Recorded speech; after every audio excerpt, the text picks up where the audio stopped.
So, mate, I guess I'm a bit confused.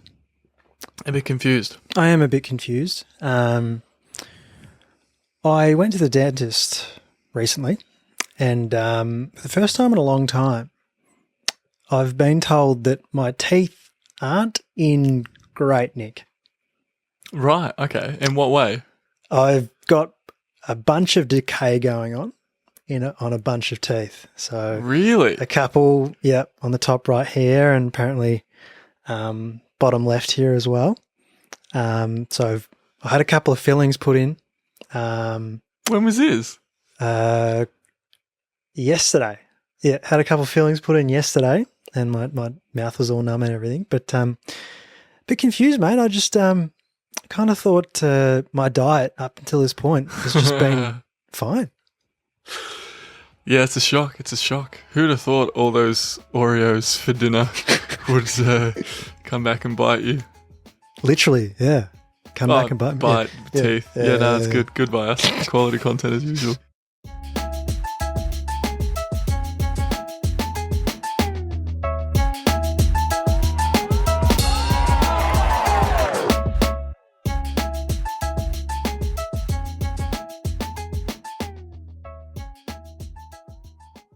Welcome, Jack, one and all, to another episode of Fine Leg to Full Forward. Critch, how are we doing?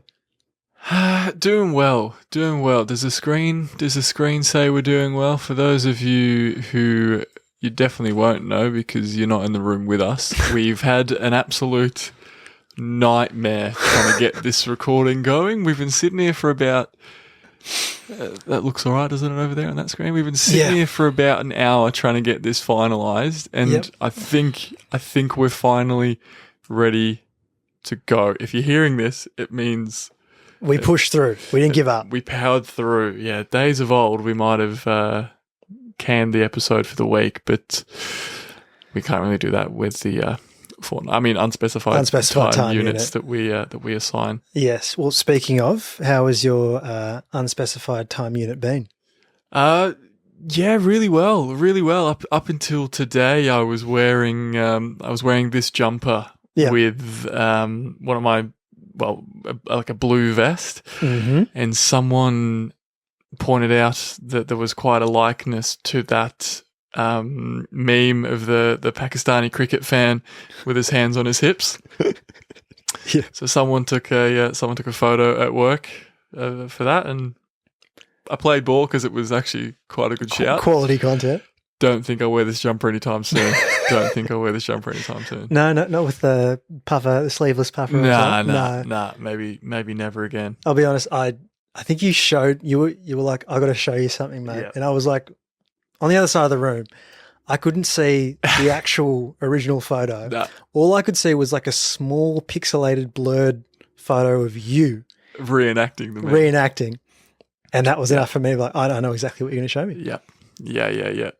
No, so up until that point, it was really well. I think, since we last spoke, went away for a few days. You did? Had a bit of a nice reset, chilled out, asked Tash to marry me, and she said yes.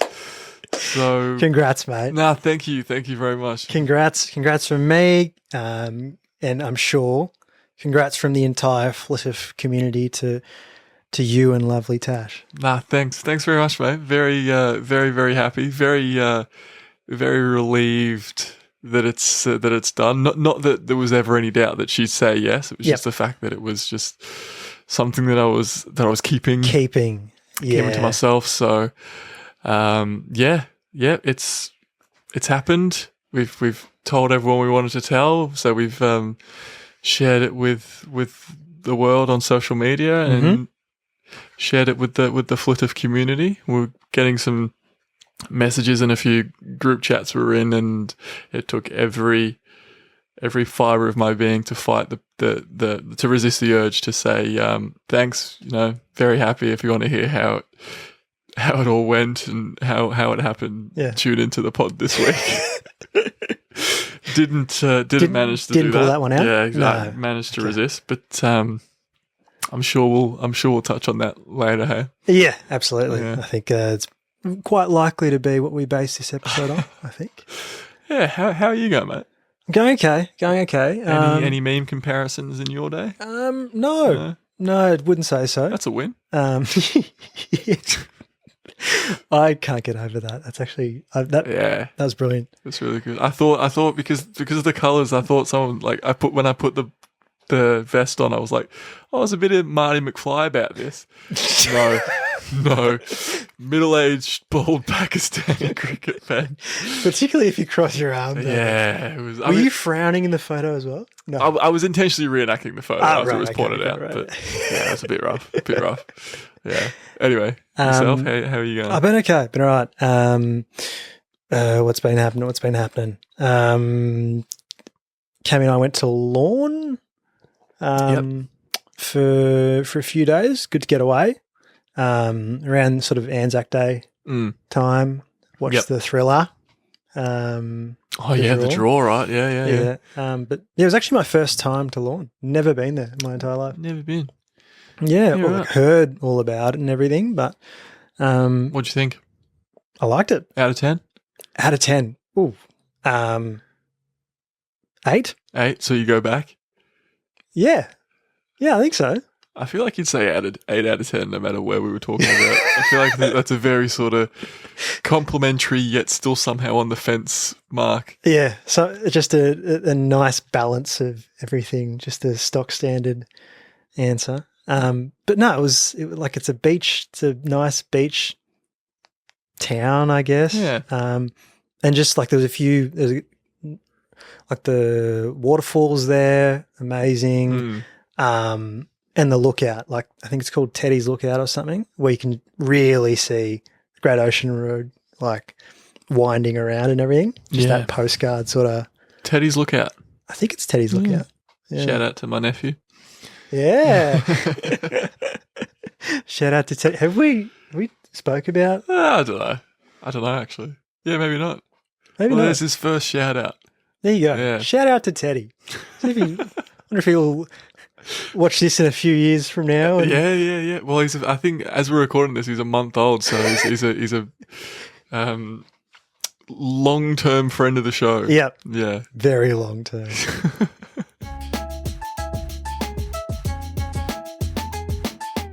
So running it back through an unspecified time unit. I'm timing this horrendously. Every time you start, Yeah. I'm like, yeah, then now's the time for a sip. For a sip. Yeah. It does feel like a natural sort of Yeah. podcasty sort Yeah. of thing, doesn't it? It's like, oh, I'm winding up for a question, but it's a long run up. So Yeah. it's like, yeah, I got time. Yeah.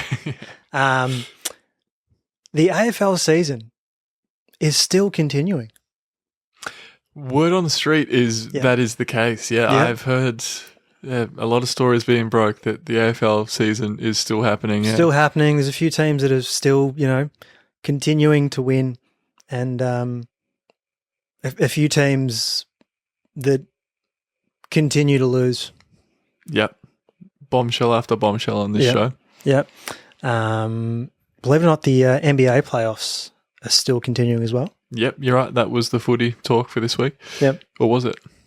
You're going to have to keep listening. As we speak, though, NBA playoffs, the T-Wolves are up 2-0 against the defending champions. Yes. See, first round was just a bit of like, oh, yeah. And now, Yep. I think now is when the league turns their eyes. Anthony Edwards and Carl Anthony Towns. Yep. I Still don't reckon T-Wolves are going to win this year. I Yeah. don't know. No, that's not what I was going to say. Because I actually don't know who's going to win, to be honest. But Yeah. that's how it works. No one Yep. really knows because it hasn't. Yeah, you get it. I think on this show, multiple times over the Yep. years, I've definitely bagged the shit out of you for following irrelevant teams. North Melbourne being one of them, the Timberwolves being another. Yep. And being a Chicago Bulls fan Yep. and being irrelevant for the last 6, 7, 8 years that we are, and all of a sudden you're 2 games away from the Western Conference Final. That is insane. I'd like to apologise for handing that out in any regard because I can't talk as a Bulls fan. It's all right, mate. It's all right. Well, let's just see how it goes and see if we're still in this within the next unspecified time unit. Sounds like a plan. Sounds like a plan. Anyway, that's enough sport talk, I guess. But I'm keen, and I think all the listeners here are keen, given the gravity of the news that you've brought to us. That's why I did it.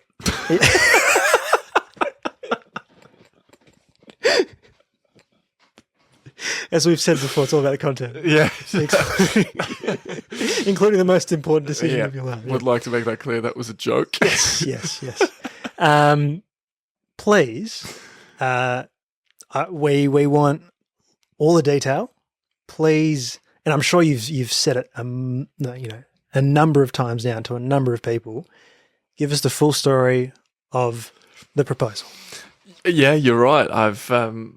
I reckon I've gotten half decent at telling this story now, the amount of times I've told it. So here goes. It all started once upon a time.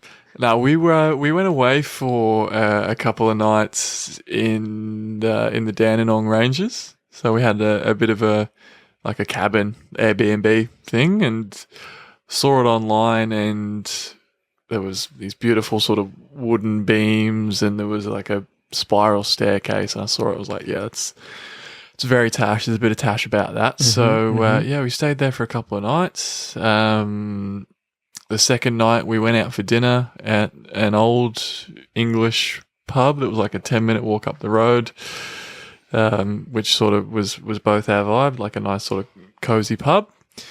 And while we were at dinner, a very, very, very, very good friend of the show, who I owe quite a bit for this, Stacy, was at the Airbnb, and he set up these rose petals that went up the spiral staircase and then sort of opened up at the top and led to this corner which had a couple of tables, which was covered in candles and had a big bunch of flowers, and it had this canvas which was a picture of the wine bar, like the front door of the wine bar where we had our first date. And yeah, the day that I proposed was 1,000 days since our first date there. So did this whole thing about 1,000 days of loving you, 1,000 days since we walked through that door. And said a few other things and got down on one knee and asked her to marry me, and she said yes. So it was an unreal feeling, and very, very happy. I was convinced that she knew. Yes, I was convinced that she knew. There was a few red flags. Not red flags. There was a few warning signs. Yep. Throughout, but both before the trip and throughout the trip. Mm-hmm. So we had the car packed and ready to go. Yep. Keys in my hand, like, okay, let's get in the car. And then she turned to I think she went to grab like a nail polish. She's like, oh, just give me a sec. I want to touch up my nails. I was like, what? Why are you touching up your nails? Why right now? now? Why specifically on this day at this time, just before we go on this trip? What are you expecting here? Yeah. And she's like, oh no, you just said we weren't in a rush. Like I thought, I just maybe feel a bit less gross if I'm like, all right, okay, maybe I've given the game away by reacting that way. Yeah. If I hadn't given away now I've given it away. Yeah. And then there was like we always say a lot of like cutesy stuff. So her saying things like, oh, you're such a good boyfriend, like that's not really unusual. No. But she was saying it throughout the day, and I was like, it sounds like you're saying boyfriend weirdly. Like, what do you mean by that? Oh, like the tone. Yeah. Yeah. And then like 20 minutes before dinner. Yep. She's getting ready in the bathroom, and I'm trying to make sure that everything is where it needs to be for Stacy to fly and to set everything up for when. Yep. So we took the camera, this very camera that we used to record the pod, because Ashwin forgot it when we recorded on our last episode. So we took that, and we took the tripod as well, because we wanted to take one of the New Year's resolutions, I don't know if we mentioned on the pod, was to take more photos. So I was like, oh, Ashton's forgotten his camera. It'd be nice to take more the photos. camera and take some photos with it. She's like, oh, yeah. Yeah. Like, oh, we'll take the tripod too. She's like, oh, yeah. Didn't really bat an eye at it. So, yeah, so the camera, the tripod, and then I had these, so they were to the side, and I had these candles that were sitting in my bag, just like 100-pack of tea light candles. They were sitting in my bag. Yep. Like, Tash in the bathroom. I've got to find somewhere Yeah. to put these so it's easy for Stacy to find. Yeah. So I shoved them under my jumper. And I'm like, I'm going to quickly like run to pop them over to wherever they need to go. Yeah. And as soon as I turn around with this like packet under my It's like a big square box. under my jumper, Tash comes out. She's like, what's that? I'm like, fuck. I've got no pants on. I'm just in my jocks, and the engagement ring box is in my jocks. So I'm gonna go put that in my coat downstairs. Yeah. Yeah. And I'm just thinking, fuck, I can't stop. Right, I have to keep moving. So I'm like trying to cover my stomach. Like, oh, like my belly's not feeling very well. Like I'm just gonna keep going.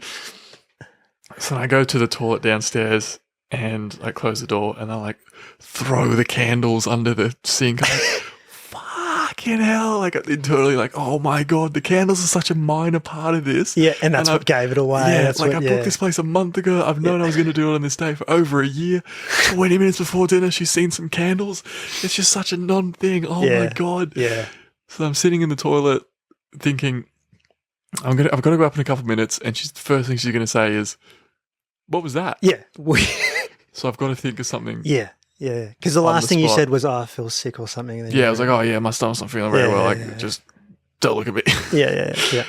And so like, fuck, I've got to think of something. I've got to think of something. So I'm thinking about the shape that she would have seen under my jumper. Yep. And the best I can come up with in the 2 minutes I've given myself is, I'm making you a scrapbook. Like I'm making a scrapbook. I'm like, fuck, that's what I'll say. Yeah. So I've gone upstairs and told her, I'm like, oh, I was going to give it to you after dinner. Yeah. Like I'm still like, I've hidden it downstairs. Like, you're just going to have to wait till after. And she's like, oh, you giving me a scrapbook for like finishing uni? I'm like, yep. That's exactly what it's for. Thank you for that great idea. Yeah. That's exactly what I brought that for. Thank you very much. So, yeah, I was convinced that she knew because of that. Yeah. And then we're at dinner. Yeah. And again, we've had these sort of offhand conversations a lot. Yeah. And there was a comment. She was like, "Oh, I just feel like I know when you're going to propose." And I'm sitting there word for word. Yeah, I just feel like I know when you're going to propose. And I'm sitting there going, that's so cruel that you're rubbing it in that you know it's coming. What are you doing? And so it turns out she didn't know. So we went back. Didn't actually know. Yeah. Got back to the Airbnb and she's seen everything set up, like the rose petals, and she's convinced that she's missed them on the way out. Yeah. And we go upstairs and start saying what I'm saying to her, and she still thinks I'm being romantic and giving her this scrapbook. The scrapbook in such a really romantic way. Yeah. Yep. I was like, oh, to be honest, it's quite flattering that she thinks I've got that in my bag. And yeah, it wasn't until I reached for the ring that she realised. So very, very happy and glad that I was able to surprise her. I've heard it obviously before, and so happy to hear it again.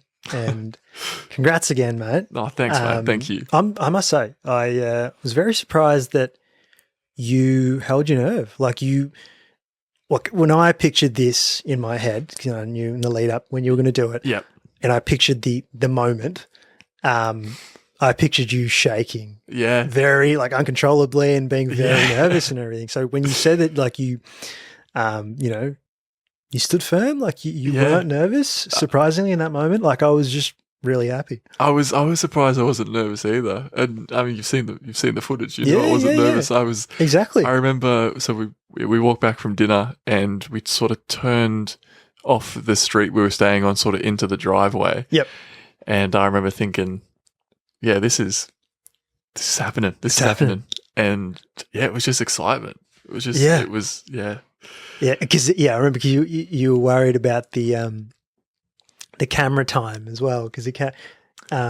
So we had to time sort of Stacy getting out of there and us arriving because he's lit a bunch of candles and leaving them unattended. But also, this camera only records video for half an hour at a time, so we had to sort of make sure that lined up perfectly. Yep. And yeah, another shout out to Stacey.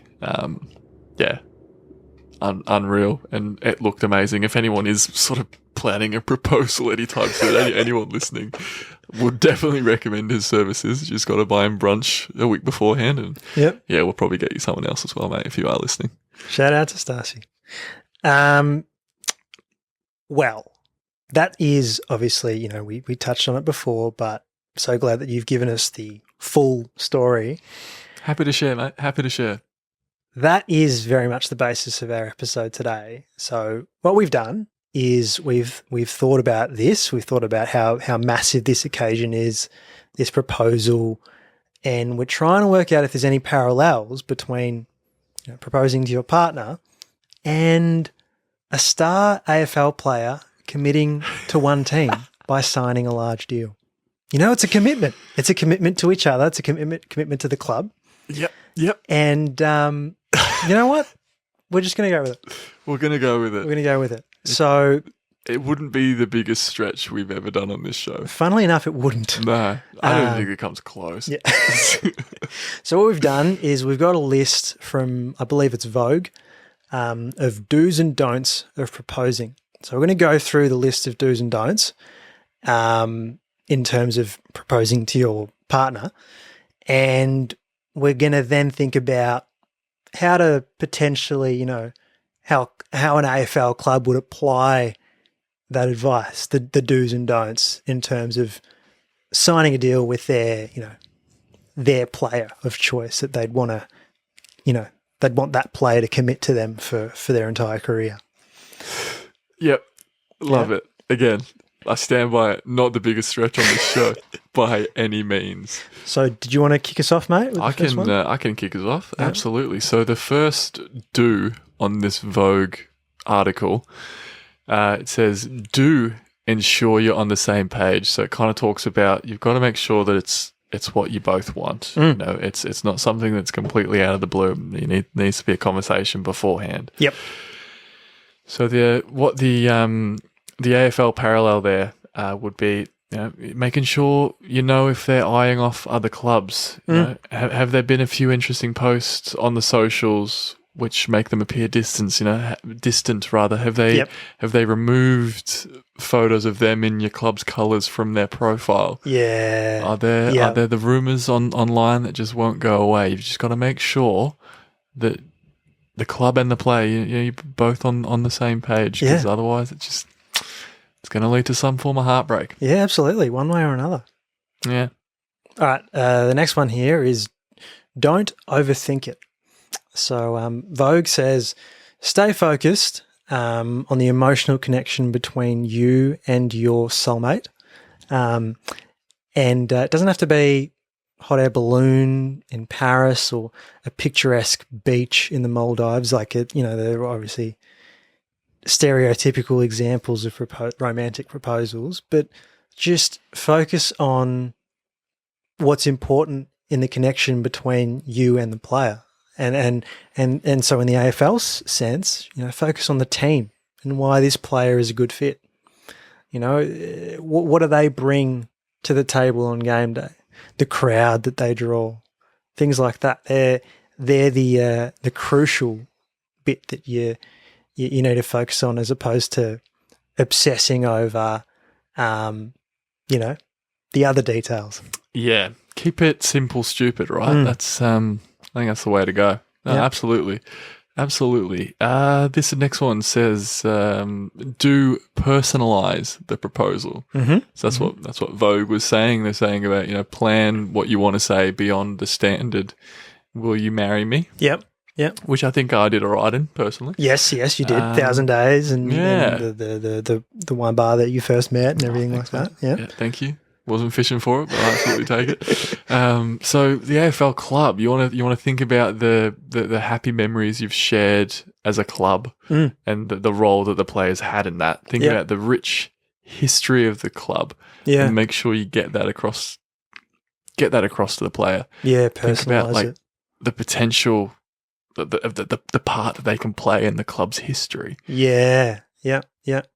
Either all the happy memories. If it's not looking too good, if the past isn't looking too good, then maybe focus on the happy memories that could be created if they stay. Yeah, which true. is Yeah, remember when we drafted you? yeah. And then we won 3 games in 6 years. Yeah. Don't we want to keep that going? Yeah. The next one here is don't make it a public spectacle. Some may love the public display, but emotions can run high, mate, as you'd be well aware. And in general, nobody wants to be proposed to amidst a crowd or tourists or traffic. There's so many things that can go wrong. Yep. There's so many other factors and variables and things that aren't in your control. So, in the AFL sense, don't do it on game day. No, that's ridiculous. Don't do it at the stadium. Don't do it on game day. Off season when no one's looking. That's the way to go. Absolutely. This next one here from the Vogue article. Yeah. Have we done? I think we've done a Vogue article before. I don't think so. Yeah. I felt like initially we had, but I don't think so. I'd be very surprised if we did. How are we going for time? All right. Yeah. This next one here says, "Do capture the big day." Yep. So you want to think about 10 years from now when you want to revisit the moment. Yeah. Pretty simple one for the AFL equivalent there. You just invite the press. just get as many cameras, as many journos down. Yeah. Just chase the headlines. Yeah, absolutely. Yeah. But at the same time, we don't want to make it a public spectacle or anything like that. But mate, you want to make sure you capture the big day. That's right. Yeah. That's right. So as long as it's One thing we would never do on this show. Yep. Is contradict ourselves. That's true. You can take that to the bank. Yep. Absolutely. Now, the next one here is don't forget about yourself as a club, I guess. Like in the Vogue sense, it's don't let the stress of the occasion and everything, all the stress that's associated with it, don't let it ruin the occasion itself. For sure. Like nerves are normal. Yeah. But it's a joyous occasion. Yeah, exactly. But I guess in this sense, for the AFL club, if the AFL club's to think of themselves as opposed to focusing on the player itself, if they have to, they don't want to forget about themselves. They really focus on themselves. Have that conversation with the player then and there during the season. Don't wait till later in the season, or don't wait till the off season just because it's more convenient for the player. You've got to think about yourself as a club, and just don't forget about yourself. So you hear it all the time. The player wants to push the conversations back till the end of the year. No. Maybe it is better to have the conversation on game day. Yeah, in the stadium. Yeah. Who would do it in the off season when no one's around? That doesn't make any sense. Yeah, I don't know why you wouldn't be chasing the headlines, to be honest. Yeah. This next one here says, do make post-proposal plans. Yep. So after the big question, have something special set up to celebrate, getting family involved or friends or whatever. Yep. So it makes sense in the AFL sense to make sure you've got the merch and the memorabilia, everything lined up, good to go, because we all know that the player's going to say yes. Yeah, absolutely. Of course they're going to resign. So, no one turns down their team and chases money at another club. No, absolutely not. So, just posters with, the jersey and get things them printed. like that. Get them printed. Print all of them and put them online and but don't make a big deal of it though. But just get it ready. Yeah. Yep. And the last bit of advice that we've got from Vogue is a bit of a no-brainer, but don't forget the ring. Yeah. Don't forget the ring. I do, quickly going back to your actual proposal, Tash did forget the ring in terms of once you proposed, she momentarily forgot, didn't she? Oh yeah, so I was still down on one knee. She said yes. Yeah. We kissed, we hugged. Yeah. And then it was, did you want to look at the ring? Do you want me to pop it on? You haven't really looked at it yet. She just got so caught up in it. It was just yeah. So she did forget the ring, but I didn't. No, you didn't. Which made the proposal possible. Yes. But in this case, for an AFL club, there's no ring for the commitment, but there's definitely a contract that needs to be signed. There is, for a long-term commitment. So bring a pen. Yep. Have a pen ready to go. You can't propose without a ring. You can't sign a contract without a pen. Some of these are a lot more simple than others. Like that one just, no brainer. Makes sense. Just makes sense. Switch on. Switching on for this unspecified time unit. What we're going to do, we've actually pre-prepared for this switch on. Mm-hmm. So it's switched on. Switched is a word, isn't it? Yeah. Switched. Yeah. Switched on. Yep. We have switched on, and we're going to share this with you. So we've both got a couple each of the craziest proposals that we could find. Yep. Obviously, that's what we're talking about this week. Someone got engaged. Mm-hmm. Don't know who. So I've got a crazy proposal that I found from the internet, and it's a bit wild. I'm just going to share it with you. Yep. It's someone on the internet has actually given it a title, and it's called Back from the Dead. I'm sure you'll be able to guess what this is. Yep. I'm going to share it anyway. A Russian man faked his own death in a bizarre proposal to find out if his true love wanted to be with him for the rest of their lives. So he full-on hired a film director and a stuntman to help him out before he rose again to pop the question. And I think the most incredible part of it is she said yes. After all that? Yeah. Yeah, that's the big surprise, really. It's a bold play, that. Yeah. It's a bold play. I would have thought 9 times out of 10 that wouldn't pay off. The effort to reward ratio. Yeah. I wonder if it's like I wonder if it was like a meaningful one, like how Vogue was saying about personalize the proposal. Maybe they have like a shared love for zombie stuff. Or, yeah. I'm glad you chimed in then, because I wasn't sure where I was going with that. It's a very niche, giving them the benefit of the doubt, but we're happy. We're not going to sit here yucking their yum. Yeah. We're not going to do that. Yep. Actually, I have one more for you as well. Yep. This is an absolutely outrageous proposal. Quite a recent one as well, actually. Yep.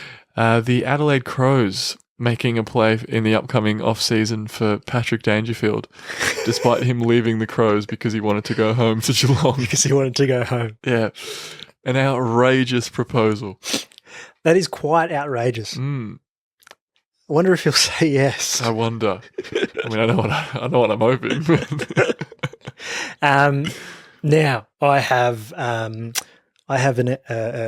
crazy, I would say equally crazy As proposal. the Crows with Dangerfield, or the zombie proposal? As the zombie one. Not sure about if it's as outrageous as the Adelaide Crows one, but because that one's more outrageous. Yeah. Okay, cool. Glad we're on the same page. Yeah. So this one here is called a Sky High Prank. Again, you could probably, read into it from the title, but probably appropriately named, isn't it? Really? Yeah. An amateur pilot, Anthony Bourdaignon. I think so. Yeah. Big friend of the show. Took proposing to new extremes by using a pretend engine failure to pop the question to his terrified girlfriend. Anthony invited his girlfriend of 2 years, Catherine Wareham, to come on the plane, ride with him, despite her visible misgivings. He then staged a pretend engine failure and asked her to read a fake checklist, which turned out to be a proposal.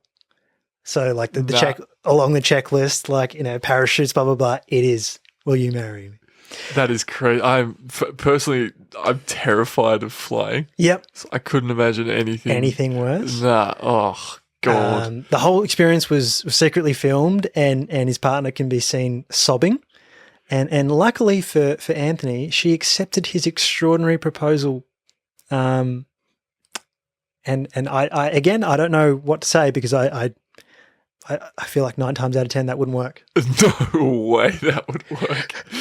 No way. And I've got a quick final one as well. Another outrageous proposal. Yeah. Dustin Martin was offered $11 million by North Melbourne in 2017. Very outrageous. That is an Very outrageous proposal. The most outrageous part is how unattractive North Melbourne is as a destination for free agents in the AFL. Yeah. It's been that way for a long time, and I don't know if and when that changes. That's going to change? Who knows, mate? Who knows? Oh, he sounded like a jaded man right there. So it's currently 11 o'clock on the dot on Tuesday night. By no means the latest we've recorded. No. The first time in a while we've had some genuine tech shambles. Yeah. I feel like it's been a while. It's been a hot minute since we've had a night where multiple things go wrong and they sort of play off each other. Tonight was like almost like a sitcom, like comical stage where it was like, oh, this isn't working. And then when it's working, then this isn't working. Yep. And then when this is working, that isn't working. Like it's literally messing with us. And there was actually nothing wrong with what we'd done. Like all we did, so with the audio and the video is essentially turn it off and on again. And somehow twice. It is working right now. Yeah. All we did was turn it off and on again. And I don't know if that's more frustrating because it's like, we never. Yeah, okay. It is. It is definitely more frustrating. No, but please do share what you were going to say. No, because it's like, okay, well, at least we got to record the thing in the end and it worked out in the end. That's the bit that's okay. But the fact that there's no like concrete, like, this happened because of this, a reason. Give us a reason. It's like, nah. What are we doing wrong? It's just like, nah, I just don't want to work for you now. Like, don't worry about it. Just fuck yous, you know? If people are scared about AI, it's like, no, like technology already just does this anyway. So fucking ChatGPT. What we were talking about before. Yeah, we're not in any danger anytime soon. Despite that, I still say please and thank you. Yes, just in case. Just in case they do it. It does overthrow us all. You've got to try and remember my manners so it spares me. Well, mate, until the next unspecified time unit, congrats again. Big congrats from myself. Big congrats from everyone in the Flitwick community. Thank you very much, mate. And everyone. I hear it, I think. And until the next time, keep kicking goals.